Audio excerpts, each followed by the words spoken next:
من التزم السلفية حصل الخير كله وحصل أجرا عظيما وفيرا كبيرا لأنه لزم هدي رسول الله صلى الله عليه وآله وسلم. بسم الله الرحمن الرحيم. الحمد لله رب العالمين وصلى الله وسلم على نبينا محمد وعلى آله وصحبه وسلم. أما بعد, sa gabing ito sa 30 ng Safar sa taong 1448 Ba'd al-Hijra na naayon sa August 12, 2026 sa ika-11 natin na dars sa Tafsir al-Muyassar at Tafsir al-Muyassar, kukunin natin para sa gabing ito ang tafsir ng Suratul Humazah.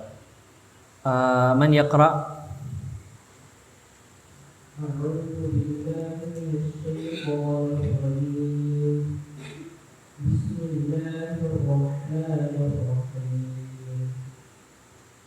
ويل لكل همزة لمزة الذي جمع مالا وعدده أيحسب أن ماله أخلده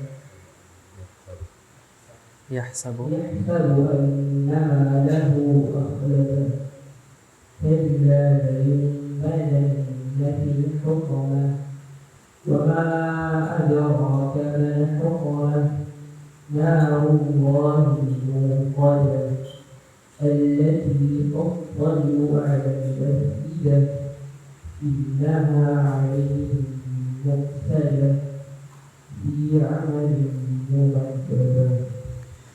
Ahsan, barakallahu fik. So, ang unang punto, ang nuktatul ula na kukunin natin para sa Suratul Humazah, ang pangalan ng sura na ito.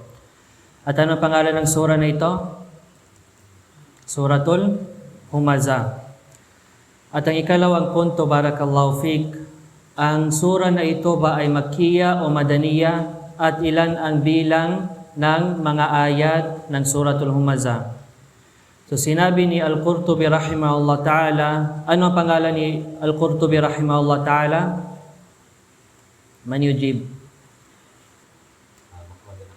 Muhammad ibn Ahmad Al-Qurtubi rahimahullah ta'ala. Wa mata tufi? Ahsan. So namatay siya 71 ba'da 600 or 671 ba'da al-Hijrah. At ano ang pangalan ng tafsir niya?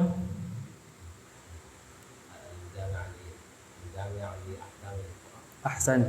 Al-Jami' li Ahkamil Quran. So dapat kilala natin ang mga ulama natin, ano ang mga pangalan nila, ano ang kunya nila, kailan sila namatay, ano ang mga aklat nila. So hindi pwede na sasabihin natin na nag-aaral tayo, nagsasaliksik tayo ng kaalaman, sinusunod natin ang mga salaf, sinusunod natin ang mga ulama, pero hindi natin sila kilala. So sinabi niya sa kanyang tafsir sa Al-Jami' li Ahkamil Quran, qala tafsiru suratil Humazah makkiyatun bi ijma' wa hiya 9 ayat. Ang Suratul Humazah daw ito ay Makkiya. Ayon sa ijma' na pagkaisahan ng mga ulama, nakasundo ang mga ulama na ang Suratul Humazah ay Makkiya. At ito ay binubuo ng 9 na aya, 9 na mga ayat. At ang ikatlong punto, ang tafsir ng sura na ito. So sinabi ng Allah Azza wa Jal, wailul likulli humazatil lumazah. Wailul likulli humazatil lumazah. Alhamdulillah. Ang kahulugan ng bawat salita, ang ibig sabihin ng wail, pwede natin ito isalin, i-translate as kapahamakan. Kapahamakan o matinding kaparusahan. Kapahamakan o matinding kaparusahan. At ang salitang likulli ay para sa bawat. Para sa bawat. At ang humazah, pwede natin ito i-translate as mapanlibag sa pamamagitan ng kilos at pagsenyas. Mapanlibag sa pamamagitan ng kilos at pagsenyas. At kukunin natin mamaya inshallah ang ang pagkakaiba ng humaza at ang lumaza. At ang lumaza, pwede natin ito i-translate as mapanlait at mapanira sa pamamagitan ng pananalita. Mapanlait at mapanira sa pamamagitan ng pananalita. At ang pagsasali ng buong aya ay kapahamakan ang para sa bawat mapanlibag sa pamamagitan ng kilos at mapanlait sa pamamagitan ng pananalita. Kapahamakan ang para sa bawat mapanlibag sa pamamagitan ng kilos at mapanlait sa pamamagitan ng pananalita. At sinabi sa Tafsir al-Muyassar, syarrun wa halakun likulli mughtabin linnas ta'anin fihim.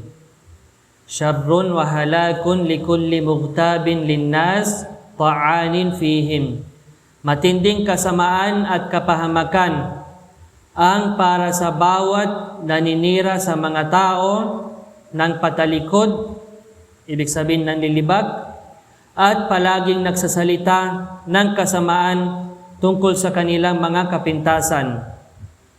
Matinding kasamaan at kapahamakan ang para sa bawat naglilibag sa mga tao at ang mga nag-iinsulto o nagsasalita tungkol sa kanilang mga kapintasan. Sinabi ni Sheikh Ibn Uthaymin rahimahullah ta'ala, ano ang pangalan ni Sheikh Ibn Uthaymin? Muhammad Ibn Salih Al-Uthaymin. Kailan siya namatay?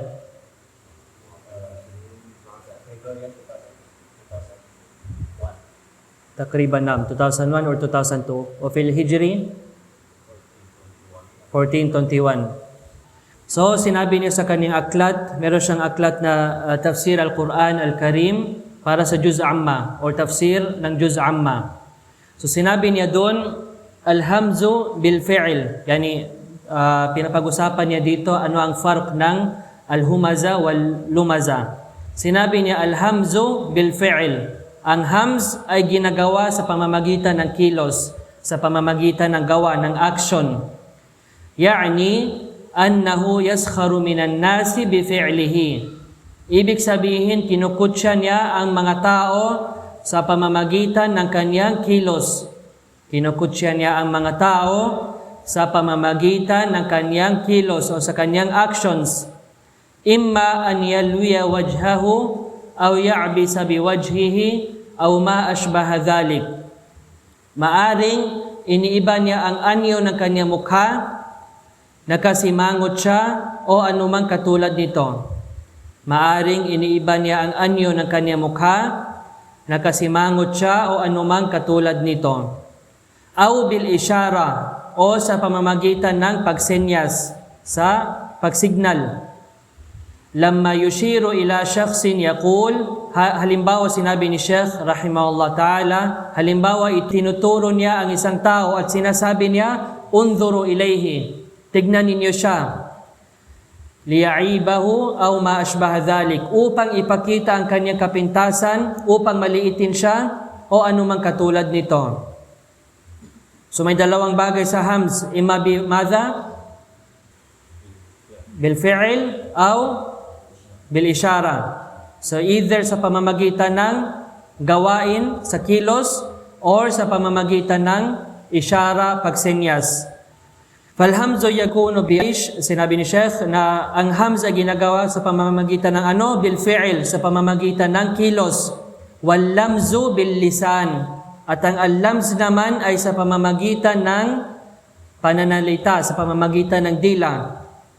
Dahil may ibang mga ulama na nagsasabi na walang farq bayna al-hamz wal lamz, magkaisa lang ito. Ngunit may mga ulama, at sinabi ni Sheikh Ibn Uthaymin na ito ang sahih, ang al-hamz ay imma bil fi'il o al-isyara, amma al-lamz bil lisan, ito ay sa pamamagitan ng dila o sa pamamagitan ng pananalita.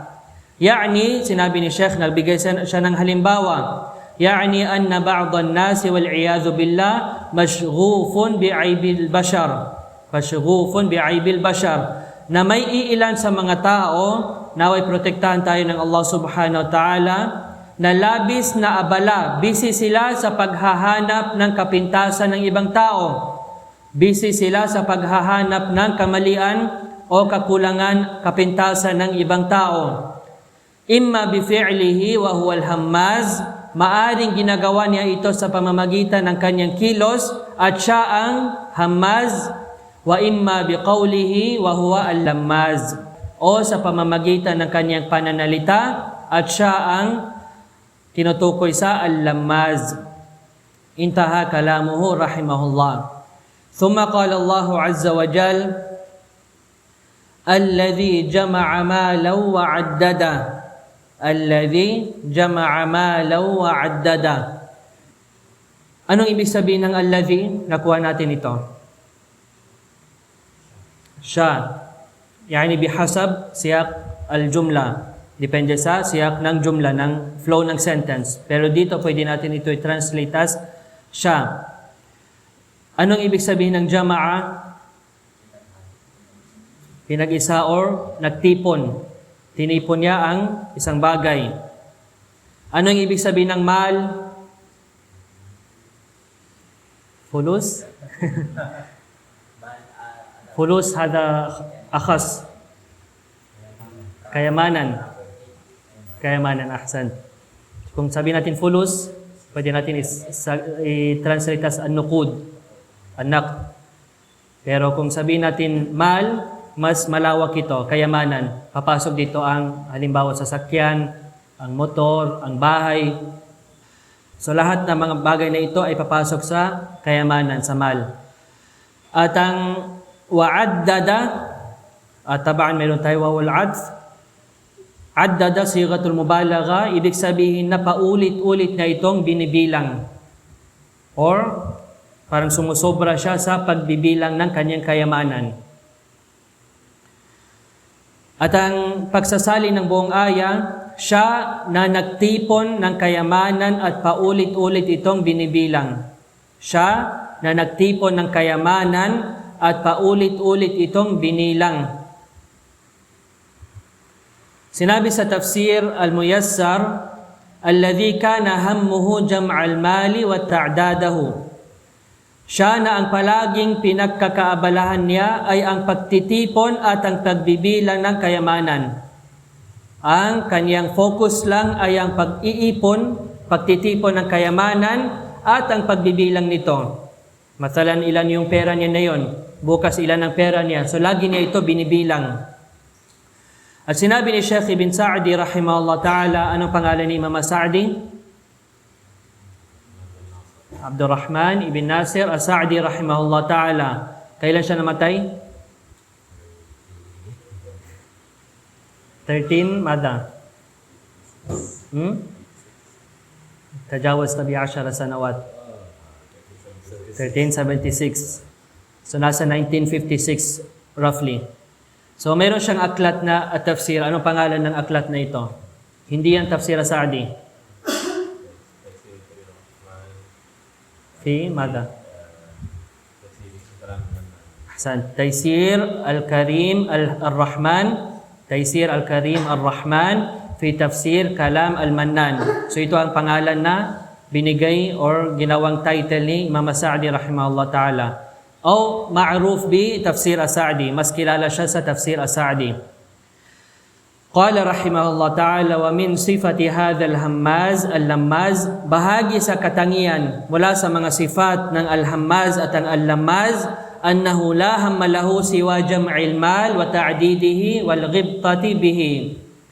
Na wala siyang ibang pinagkakaabalahan maliban sa pagtitipon ng kayamanan at paulit-ulit na pagbibilang nito at pagkatuwa rito.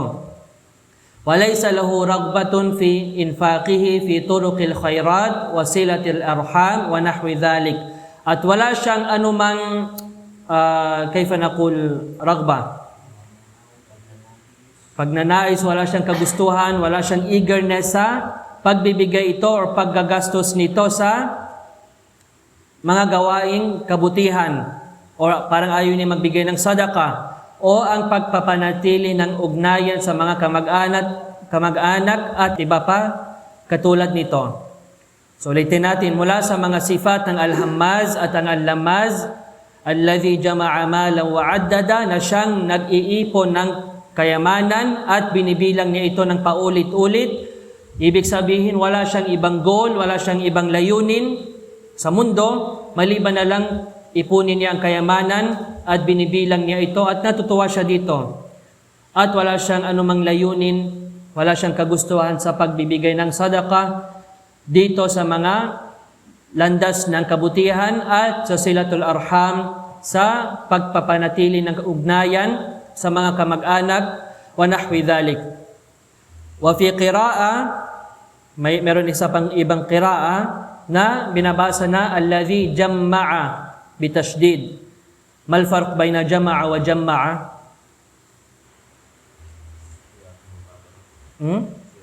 Sigatul mubalagha. Ma ma'na sigatul mubalagha? Highest level of the verb. Highest level of that verb. So what will the meaning be if we say jamma? Continuously, over accumulating. So jamma'a bitashdid, ibig sabihin sumusobra, ang ginagawa lang niya paulit-ulit, nag-iipon lang siya. Pero ito ay nasa isang qira'a na binanggit ng mufassirin. Sa ibang qira'a, lalo na sa qira'atul Hafs, ay jama'a, yung nakasanayan natin. At tulad na nabanggit natin ng addada, ay sigatul mubalagha, paulit-ulit siya, nagbibilang. So, sa ibang riwaya, jama'a bitashdid al-mim. So, ala kullin, thumma qala Allah azza wa jal, yahsabu anna ma lahu akhlada. Yahsabu anna ma lahu akhlada. Yahsabu, ma ma'na yahsabu? Iniisip niya, inaakala niya. Pwede natin sabihin, iniisip niya o inaakala niya. Anna, pwede natin ito translate as na. Malahu, anong ibig sabihin ng malahu, boys? Nakuha natin kanina. His wealth, ahsan. So, ang kanyang kayamanan. Akhlada, ibig sabihin magpapanatili sa kanya magpakailanman. Magpapanatili sa kanya magpakailanman. At ang pagsasalin ng buong aya, yahsabu anna ma lahu akhlada, inaakala niyang pananatilihin siya ng kanyang kayamanan magpakailanman. Inaakala niya pananatilihin siya ng kanyang kayamanan magpakailanman. So sinabi sa Tafsir al-Muyassar, yadhunnu annahu dhamina li nafsihi bihadha al-mal alladhi jama'ahu al-khulud fi dunya wal iflata min al-hisab. Inaakala niyang dahil sa kayamanang naipon niya, mabubuhay siya sa mundo magpakailanman at makaliligtas siya mula sa pananagutan. Ibig sabihin, inaakala niya dahil marami siyang kayamanan, ito ang layunin niya, pag-iipon ng kayamanan, dahil dito, mananatiling mabubuhay siya sa mundong ito magpakailanman. Ibig sabihin, hindi siya mamamatay at wala nang pananagutan sa Yawm al-Qiyamah.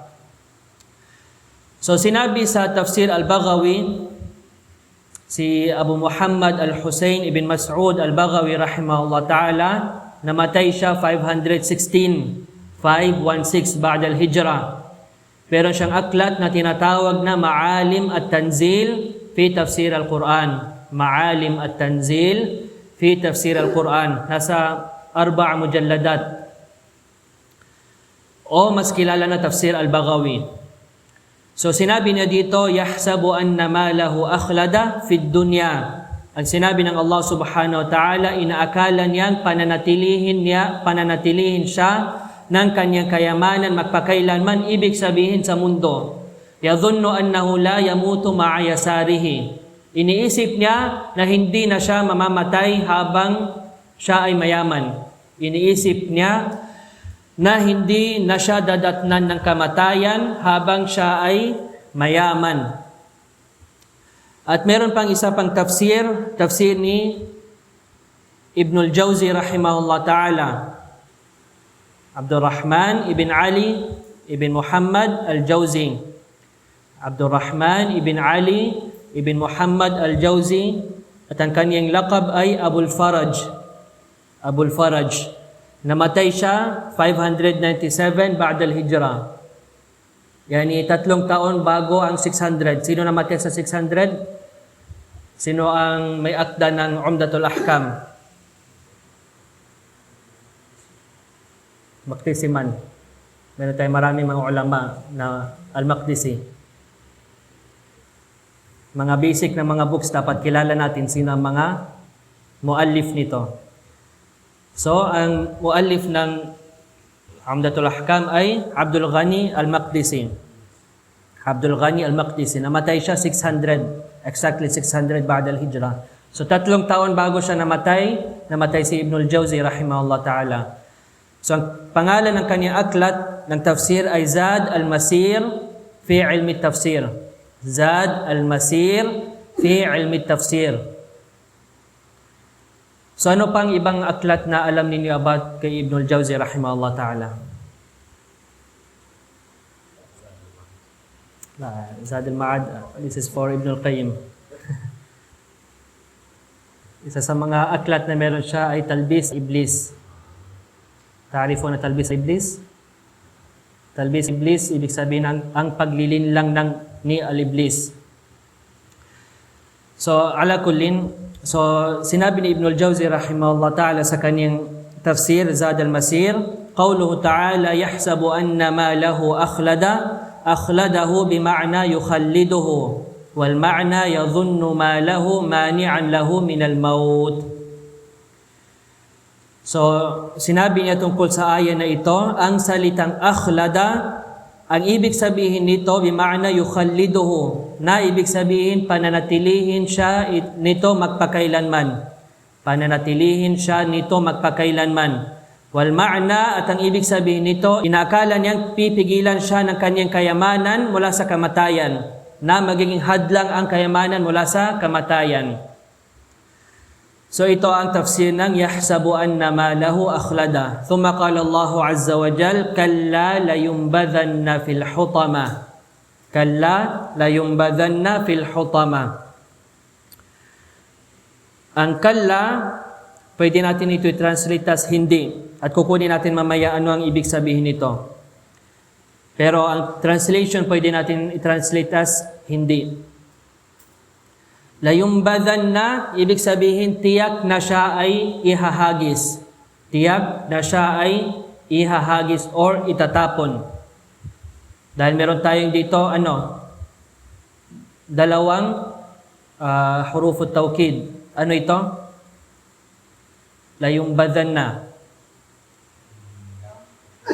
No, ahsan. Lamu tawkid wa nunu tawkid. So parang double emphasis ito na tiyak, certainly, na walang duda na sila o siya ay ihahagis. Fi, ibig sabihin sa loob ng al-hutama. Al-hutama. At kukunin natin mamaya anong ibig sabihin ng al-hutama. At ang pagsasalin ng aya, kalla layumbadhanna fil hutama, ibig sabihin, hindi. Tiyak na ihahagis siya sa al-hutama. Tiyak na ihahagis siya sa al-hutama. So sinabi sa tafsir al-Muyassar, laysa al-amru kama dhann, laysa al-amru kama dhanna, la yutrahanna fi an-nari allati tahshimu kullama yulqa fiha. Ang kalagayan ay hindi tulad ng kanyang inaakala. Anong inaakala nila? Mabubuhay sila na magpakailanman. Hindi na sila dadatnan ng kamatayan dahil sa kanilang kayamanan na inipon nila. So, sinabi sa tafsir, at ang kalagayan ay hindi tulad ng kanyang inaakala. Tiyak na ihahagis siya sa apoy na dudurog sa lahat ng inihahagis dito. Dudurog sa lahat na tinatapon sa apoy. At sinabi ni Sheikh Ibn Uthaymin rahimahullah ta'ala sa kanyang tafsir, kalla huna yusammiha al-ulama harfa rada'. Kalla huna yusammiha al-ulama harfa rada'in.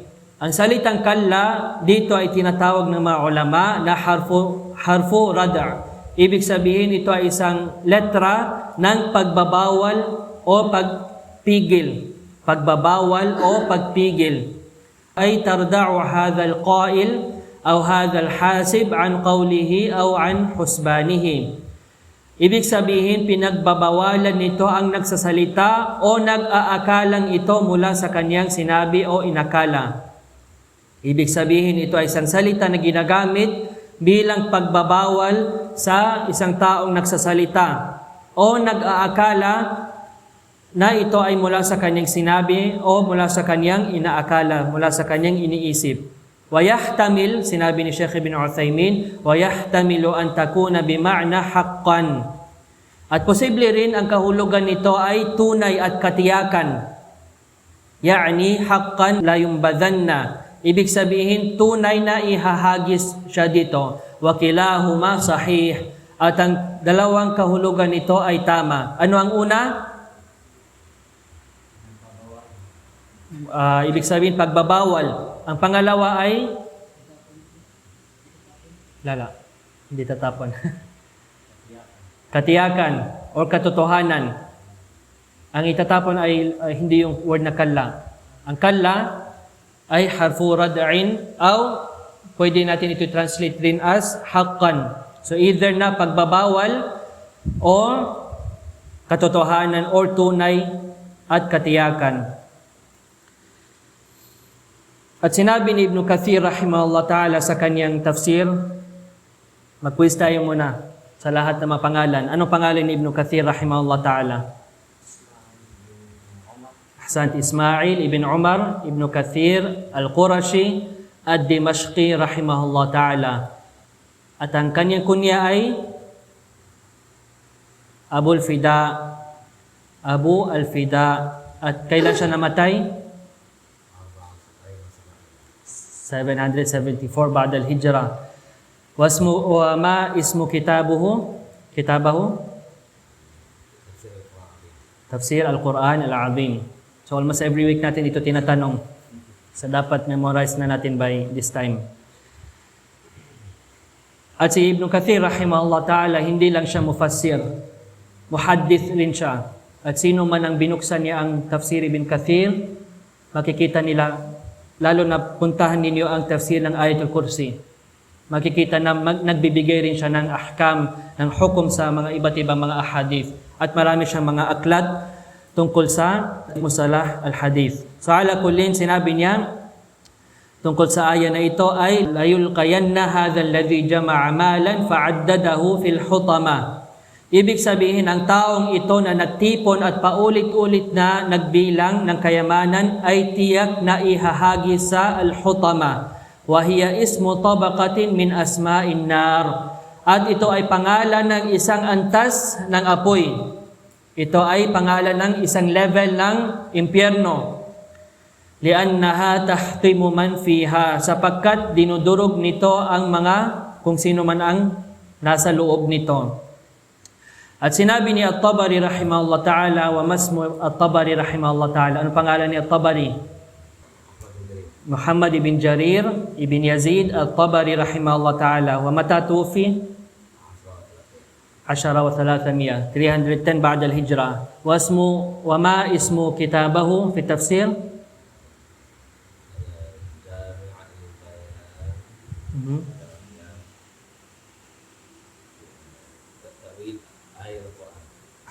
Jami' al-Bayan an Ta'wil ay al-Quran. At meron rin siyang isa pang aklat sa aqida. Ano yun? Sarih as-Sunnah. Ahsan. Sarih as-Sunnah. Sinabi niya sa kanyang, at si Imam At-Tabari rahimahullah ta'ala, siya ang umda, siya ang basihan kung saan bumabalik lahat ng mga mufassirin. Fahuwa imamul mufassirin. Binigyan siya ng lakab na imam ng mga mufassirin.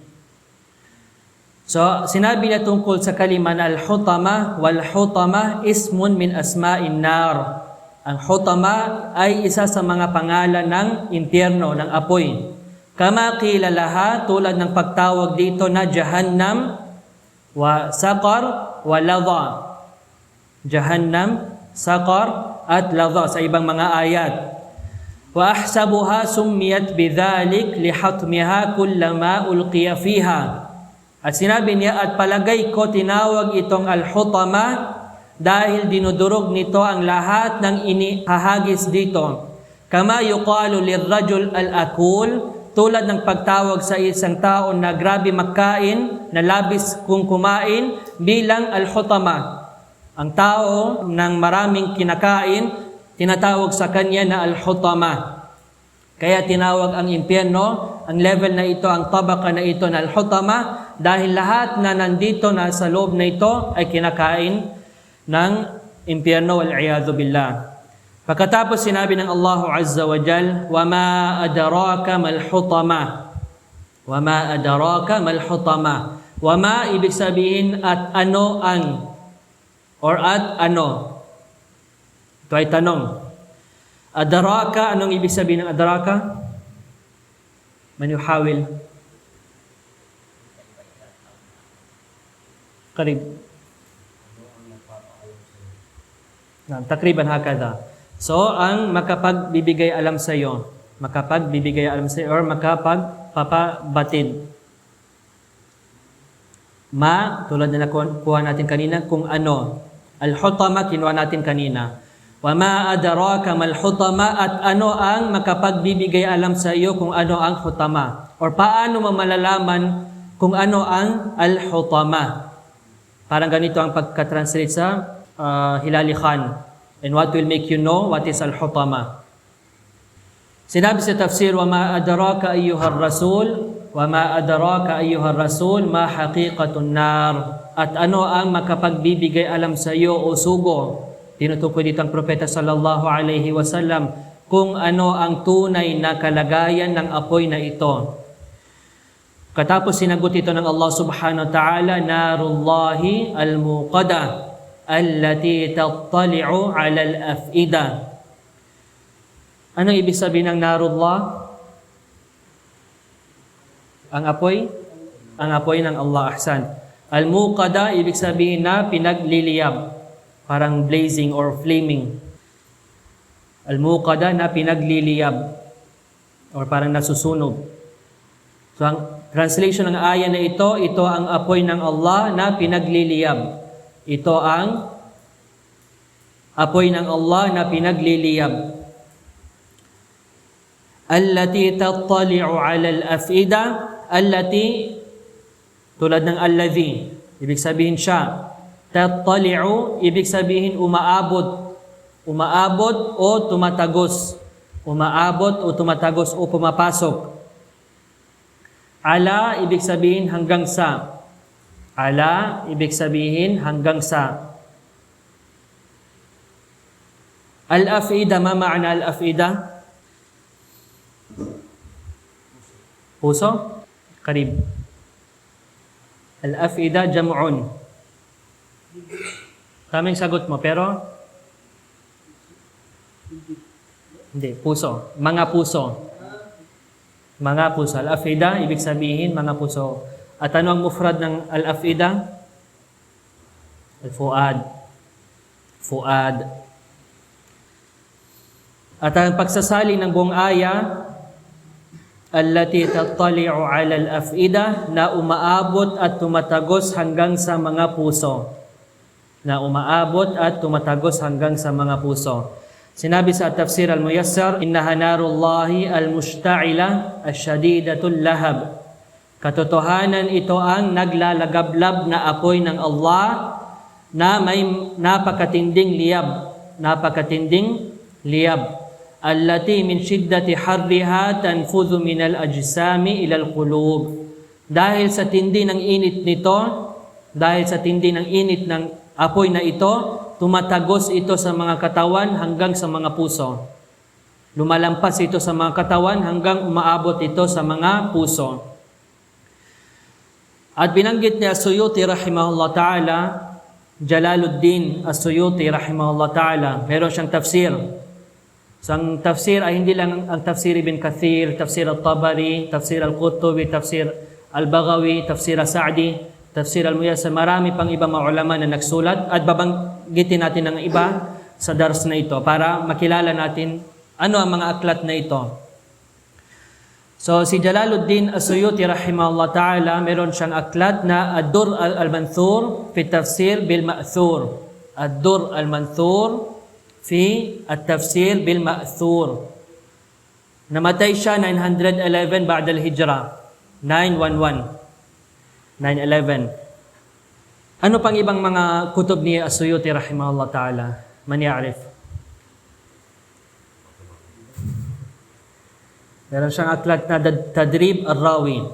Tadrib al-Rawi. Ang Tadrib al-Rawi, ito ay syarh ni As-Suyuti sa aklat na Taqrib at-Taysir ni An-Nawawi.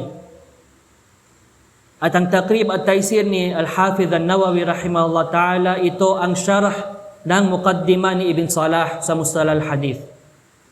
At ito ay isa sa mga muqarrar namin sa Jamiatul Islamiyya sa Mustalah al-Hadith, ang Tadrib al-Rawi.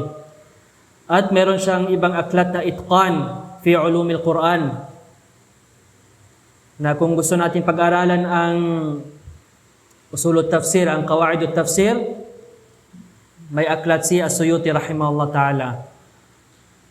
Narinig niyo ang kitab na Tafsir al-Jalalain? Isa sa mga, kasi dalawa sila. Isa sa kanila ay Jalaluddin As-Suyuti. So nagsama sila dalawa, nagtulungan at sinulat nila ang tafsir, yung kilala natin na Tafsir al-Jalalain. So ala kullin, dapat makilala natin ito, mga bagay na ito. Sulat ninyo sa isang notebook. Andun ang lahat ng mga kutob ng mga ulama, ng mga masyayikh, at ano mga pangalan ng mga ulama, kailan sila namatay, para malaman natin kung nasa anong generation sila. So sinabi ni As-Suyuti rahimahullah ta'ala sa Ad-Durr al-Manthur fi at-Tafsir bil-Ma'thur, sinabi niya, wa akhraja Abdu ibn Humayd wa ibn Abi Hatim. At si Ibn Abi Hatim ay tafsir rin, nakilala ng tafsir Ibn Abi Hatim. At tingnan natin dito, subhanallah, ang mga ulama, ang mga mufassirun, hindi lang sila mga mufassirun, bal hum min al-muhaddithin aydan. Tulad ni At-Tabari rahimahullah ta'ala. Hindi lang siya mufassir, muhaddith rin siya. Tulad rin ni Ibn Kathir rahimahullah ta'ala. At si Ibn Abi Hatim. At meron siyang aklat na Al-Jarh wa Ta'dil. At ang kanyang tatay, sino ang kanyang tatay? Abu Hatim Ar-Razi rahimahullah ta'ala. Na siya pati si Abu Zur'a Ar-Razi, ang uncle ni Ibn Abi Hatim, nagsulat sila ng isang aklat tungkol sa akida. Ano yun? Andun na yung clue sa pangalan nila. Aqidatul Raziyain. So ang mga ulama rin, at the same time, mufassir sila, muhaddith sila, pero nagsulat rin sila ng kanilang akida, ang akida ng Ahlus Sunnati wal Jama'a. So sinabi ni As-Suyuti rahimahullah ta'ala na isinalaysay ni na Abd ibn Humayd at si Ibn Abi Hatim mula kay Muhammad ibn Ka'ab fi qawlihi allati tattali'u 'ala al-af'ida, na umaabot hanggang sa mga puso. Sinabi niya, qala ta'kulu kulla shay'in minhu hatta tantahi ila fuadihi fa idza balagat fuadahu ibtudi'a khalquhu. Sinabi niya, ang apoy na ito, kakainin nito ang kanyang buong katawan hanggang sa umabot ito sa kanyang puso, at kapag umabot na ito sa kanyang puso, muli siyang lilikhain. Dahil mawawala ang lahat ng kanyang katawan at ang kanyang puso, at lilikhain siya ng Allah subhanahu wa ta'ala ulit at paparusahan siya ulit. At sinabi ni Imam Abu Muzaffar Mansur bin Muhammad As-Sam'ani rahimahullah ta'ala, at mayroon din siyang tafsir, para marami tayong nabanggit na iba't ibang mga tafasir sa gabing ito. So sinabi ni Abu Muzaffar rahimahullah ta'ala As-Sam'ani, namatay siya 489 ba'da al-hijra. Na nauna pa sila kaysa kay Ibn Kathir rahimahullah ta'ala. So sinabi na sa kanyang tafsir, wa qawluhu narullahil muqada allati tattali'u 'ala al-af'ida. Sinabi na tungkol sa sinabi ng Allah subhanahu wa ta'ala, ang naglalagablab na apoy ng Allah na umaabot hanggang sa mga puso, ya'ni yasilu alamuha wa waja'uha ila al-fuad. Naaabot sa puso ang sakit at ang hapdi ng apoy. Ibig sabihin, aabot sa puso ang sakit ng apoy at ang hapdi nito. Wal'iyadhu billah. Pagkatapos sinabi niya Sam'ani, qala Muhammad ibn Ka'ab al-Quradhi rahimahullah ta'ala, na ta'kulun naru ajsadahum fa idza wasalatin naru ila alqalbi u'idu kama kanu wa ta'udu naru ila aklihim fa hakadha abadan. Sinabi niya, kakainin ng apoy ang kanilang mga katawan. Kakainin ng impyerno ang kanilang mga katawan. Kapag umabot na ang apoy sa puso nila, ibabalik sila sa dati nilang kalagayan.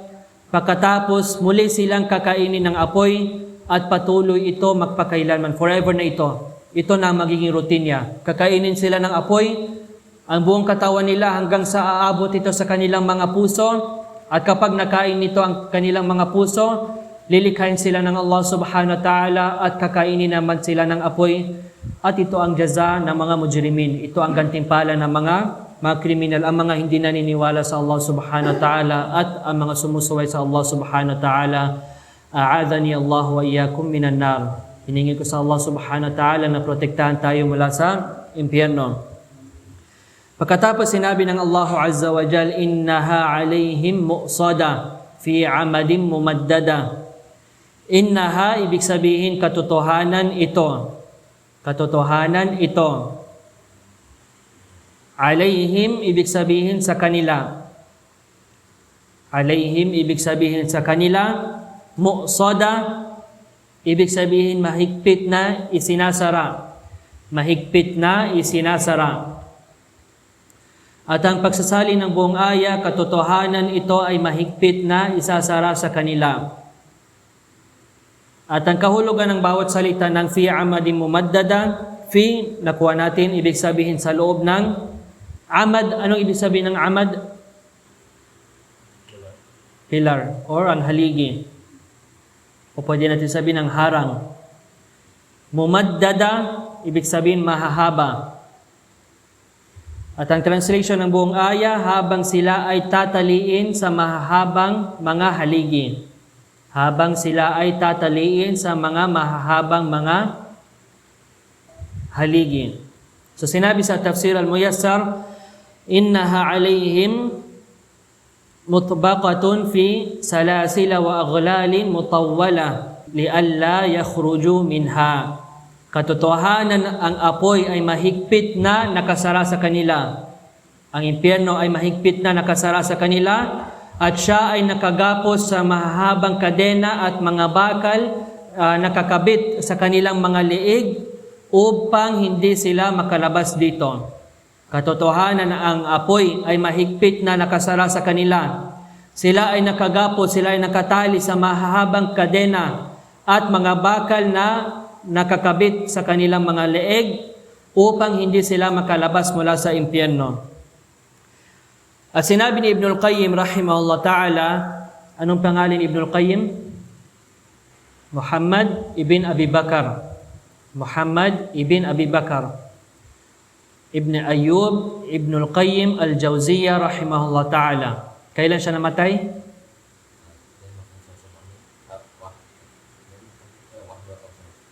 Aywa, 51 ba'da 700 or 751 ba'da al-Hijrah. Meron aklat na at-Tafsir al-Qayyim.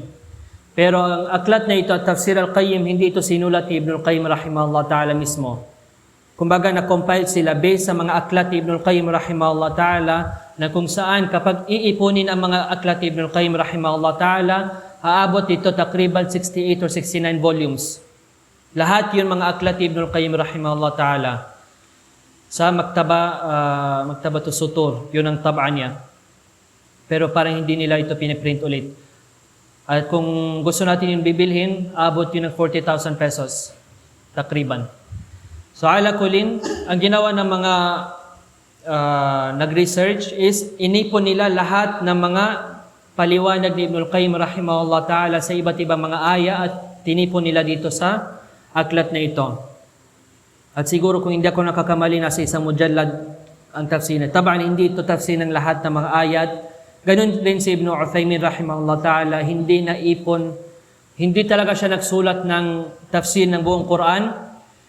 Pero meron siyang klase sa iba't ibang mga suwar at inipon ito sa, hindi ko maalala ng anong pangalan ng aklat na yun.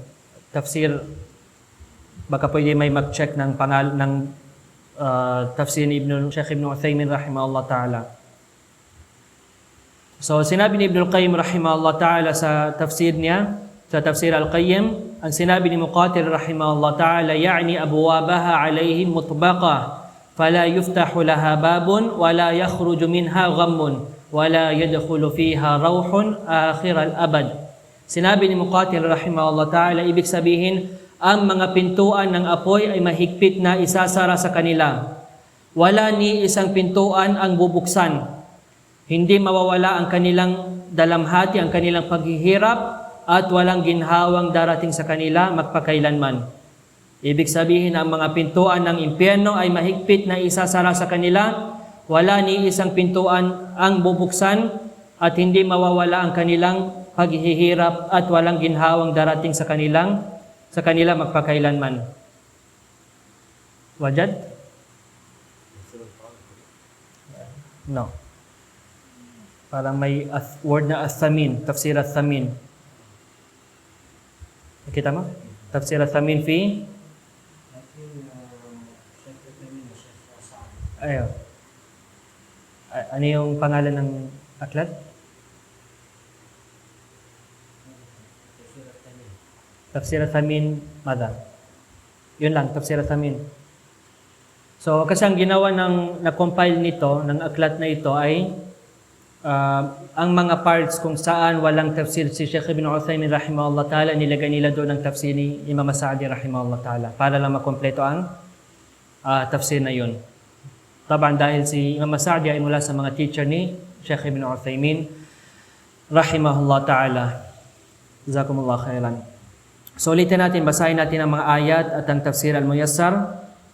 Qala Allahu azza wa jal, wailul likulli humazatil lumaza, kapahamakan ang para sa bawat mapanlibak sa pamamagitan ng kilos at mapanlait sa pamamagitan ng pananalita. Sinabi sa tafsir, syarrun wa halakun likulli mughtabin linnasi ta'anin fihim.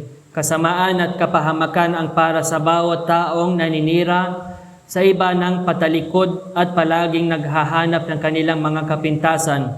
Alladhi jama'a malan wa 'addada. Siya na nagtipon ng kayamanan at paulit-ulit itong binilang. Sinabi sa tafsir, alladhi kana hammuhu jam'al mal wa ta'dadahu. Naam, al-Kanzus Thamin fi tafsir Ibn Uthaymin rahimahullah ta'ala, takriban 15 volumes. Jazakallah khair. So instead na bibili tayo ng separate na mga aklat kasi iba't ibang mga aklat ang na-print kay Sheikh Ibn Uthaymin. Meron tafsir Surat Al-Baqarah, isang print. Tafsir Surat Ali Imran, isang print. So mas mabuti na kung bibili tayo ng ganyan, at least andun na lahat ng ang buong tafsir. At may isa rin pala na before tayo mag-continue, sa huli natin na klase sa tafsir ng Surat Al-Fil, binanggit ko about kay Ikrimah rahimahullah ta'ala. So ang tinutukoy pala na si Ikrimah rahimahullah ta'ala sa mga tafsir ay hindi si Ikrimah bin Abi Jahal. Ikrimah, Maula Ibn Abbas. Ikrimah, siya yung pinalayang alipin ni Ibn Abbas radiyallahu anhuma. So i-correct lang ninyo yung notes ninyo. Si Ikrimah doon ay hindi si Ikrimah, ang anak ni Abu Jahal radiyallahu anhu, na pumasok siya sa Islam sa Amul Fath. Pero ang tinutukoy dito si Ikrimah, ang Maula, ang pinalayang alipin ni Ibn Abbas radiyallahu anhuma. At maraming mga ulama mula sa mga tabi'in, naging ulama sila pero dati silang alipin ng mga sahaba. Tulad nito si Ikrimah. So sinabi ng Allah Azza wa Jal, alladhi jama'a malan wa 'addada, siya na nagtipon ng kayamanan at paulit-ulit itong binilang. Alladhi kana hammuhu jam'al mali wa ta'dadahu, siya na ang palaging pinagkakaabalahan ay ang pagtitipon at pagbibilang ng kayamanan. Yahsabu anna malahu akhlada, inaakala niyang pananatilihin siya ng kanyang kayamanan magpakailanman. Sinabi sa tafsir, yadhunnu annahu dhamina li nafsihi bihadhal mal alladhi jama'ahu al-khulud fi dunya wal iflat min al-hisab. Inaakala niyang dahil sa kayamanang kanyang tinipon ay mananatili siya sa mundo magpakailanman at makaliligtas sa pagtutuos o sa pananagutan. Kalla layumbadanna fil hutama, hindi, tiyak na ihahagis siya sa al-hutama. Laysa al-amru kama dhanna layutrahanna fin nari allati tahshimu kulla ma yulqa fiha. Hindi ito katulad ng kanyang inaakala, tiyak na ihahagis siya sa apoy na dumudurog sa lahat ng inihahagis dito. Wa ma adraka mal hutama, at ano ang makapagbibigay sa iyo ng kaalaman kung ano ang al-hutama. Wa ma adraka ayyuhar rasul ma haqiqatun nar, at ano ang makapagpapabatid sa iyo o sugo kung ano ang tunay na kalagayan ng apoy na ito. Narullahil muqada, ito ang naglalagablab na apoy ng Allah. Innaha narullahi al-mushta'ila asyadidatul lahab, katotohanan ito ang naglalagablab na apoy ng Allah na may napakatinding liyab, allati tattali'u 'ala al-af'ida, na umaabot hanggang sa mga puso, allati min shiddati harriha tanfudhu min al-ajsami ila al-qulub, dahil sa tindi ng init nito tumatagos ito sa mga katawan hanggang sa mga puso. Innaha 'alaihim mu'sada, katotohanan ang apoy ay mahigpit na isasara sa kanila. Yani innaha 'alaihim mutbaqa, katotohanan ang apoy ay mahigpit na isasara sa kanila. Fi 'amadin mumaddada, sa pamamagitan ng mahahabang haligi. Fi salasila wa aglalin mutawwala lialla yakhruju minha, tataliin sila sa mahahabang kadena at mga bakal na nakatali sa liig upang hindi sila makalabas dito. A'adhani Allahu wa iyyakum minan nar. Hinihingi natin sa Allah subhanahu wa ta'ala na protektahan tayo mula sa impyerno. Hadha wallahu a'lam, wa sallallahu ala nabiyyina Muhammadin wa ala alihi wa sahbihi wa sallam. Jazakumullahu khairan ala husni istima'ikum. Assalamu alaikum wa rahmatullahi wa barakatuh.